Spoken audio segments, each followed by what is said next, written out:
Yesterday, legislators in the Washington State House joined their state Senate counterparts in voting to recognize marriage rights for same-sex couples in the state of Washington. If Governor Gregoires signs the law next week, as she is expected to, Washington State will become the 7th state where same-sex marriage is legal in the United States. It's also legal in the District of Columbia.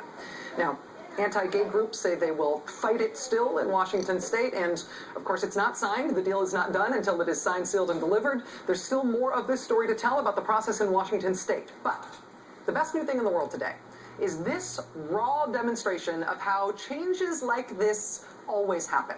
This portrait from one state representative in Washington of how change happens, not in groups, not for states, but person by person, life by life. This is State Representative Maureen Walsh. She's a Republican representing Washington's 16th district. She came to this from a very personal place as somebody who has been married, but who then lost her husband. Listen. You know, I was married for 23 years to the love of my life, and he died 6 years ago.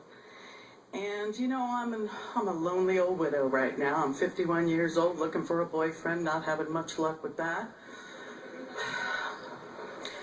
And yet, when I think of my husband, and I think of all the wonderful years we had, and the wonderful fringe benefit of having 3 beautiful children, I don't miss the sex, you know? And to me, that's kind of what this boils down to, is I don't miss that. I mean, I certainly miss it, but I don't, it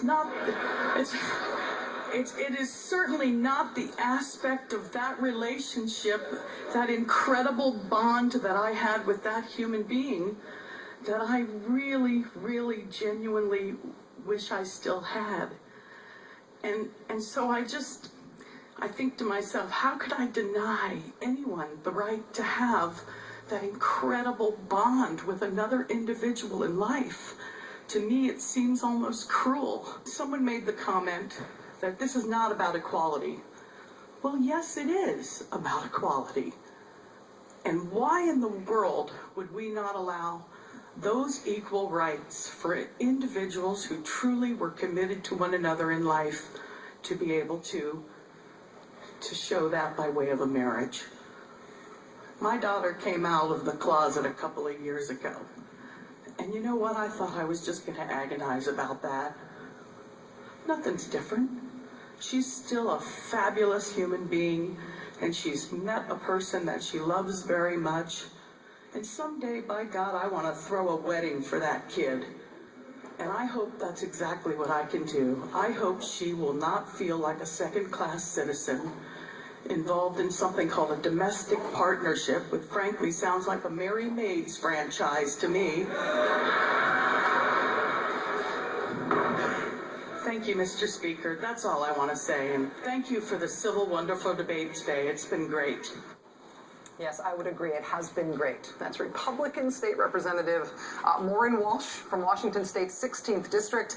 That story she just told about her own path, making up her own mind on this issue, is part of why Washington State is about to recognize same-sex marriage rights. Gregoires, the state's Democratic governor, had previously not been in favor of recognizing same-sex marriage rights. She held a press conference a few weeks ago to announce that she had had a change of heart on that as well. She explained why, and now the state is on the path to recognizing them.